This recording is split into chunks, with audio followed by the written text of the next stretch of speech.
What up, people? What up, people? It's your boy, Chi-Town Trucker. I'm going to be doing the topic of the driver shortage. Why do I feel like, or why is there a reason there is a driver shortage? Now, there's going to be a lot of people that are going to think that a driver shortage is not existent. A lot of companies are going to think that, but they're just fooling themselves. Driver shortage is very, very real. And I'm going to talk about why there is a driver shortage. So, it comes down to two things: company and the driver. Obviously, right? Those are the only two things that can affect the driver shortage: company and the driver themselves. So, let's talk about the company. For company aspect, it can involve in pay. It can involve in treatment. It can also involve in attitude. Real simple. Those things. Now I'm going to go into a little bit more details. So if you work for a company of X, Y, and Z, and that company treats you like you are a pile of excrement that they just came out of their body, or that just came out of their body, so that means you're just nothing but a flushable substance to them, and you're just disposable. So with some companies that have that mindset, you're not going to get nowhere with them. There's no point of trying to make an effort. You can try all you want, but you're not going to get results at the end of the day. Now, another thing is you got these dispatchers. The dispatchers are for my company. I'm not advertising my company, not yet. But my company, they treat me very well, and all the other dispatchers treat the drivers with respect. So, you got some of these dispatchers that will treat a driver like he's nothing and then try to fluctuate his paycheck to be the most minimum as possible. Most minimum without questions being raised at the bar. But questions are going to be raised at the bar anyways, because if the driver complains a lot, then something may happen to that dispatcher. If not, then you need to move to a new company. Nothing wrong with company hopping and trying to find somewhere where you fit, because that is what you're trying to do. You're trying to find a place of where you fit. Doesn't matter if it's local. Doesn't matter if it's OTR, or if you're going to drive a truck to the moon. Doesn't matter, because that may happen one day. One day there may be a position where there's an actual road that drives all the way up to the moon. Anyways, getting back on track here. Pay. If a lot of these companies, if they don't want to pay them, some good money, or the money that the driver deserves for that his specific type of job, and they want to try to hold out, and there's a lot of companies that want to hold out on these type of money. They trying to be cheap as possible for the for expenses, but they want to gain so much, and they're money hungry and thirsty. So you don't want to be with a company like that. Most companies that are like that are major companies. Some major companies are like that. Some keep their mentality of making another driver's family. But another thing that goes with it is respect. They can treat you nice all you want, but if they don't respect you, you might as well throw that niceness out the window, because they don't respect you. You ain't getting nothing. You're going to have a horrible time. You're going to want to leave or quit doing trucking. Now, that's enough about the company. Let's talk about the driver, because it's all about you, because you make the decision if you want to stay or you want to leave. Now, there is a demographic of older male. Let me get this out of the way. Older male are in older people, I should say, because there is women. Older people are in the trucking business by around the age of 50 and up. So that really leaves less years of driving for them. And there's new millenniums that really don't think trucking is cool, or trucking is something that they want to do, or trucking it's lame. They don't want to do it at all. So they try to do other things that they want to do. I don't know. They just do whatever else is what they want to do. So, now that's out the way. Now let's talk about people, the driver. You, as the individual, you that are watching this video, you are the individual, and you want to know, why is there a driver shortage?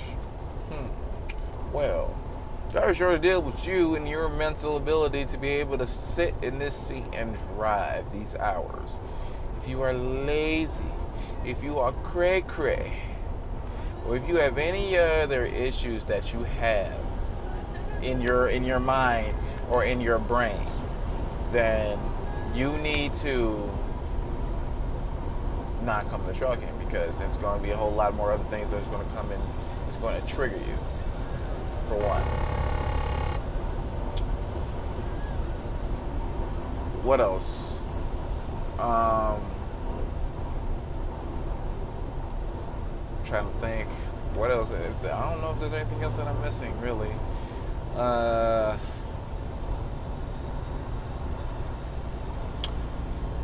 Yeah, so basically, if you have a quitting mentality, like, something's too hard that you want to quit, you just want to give up.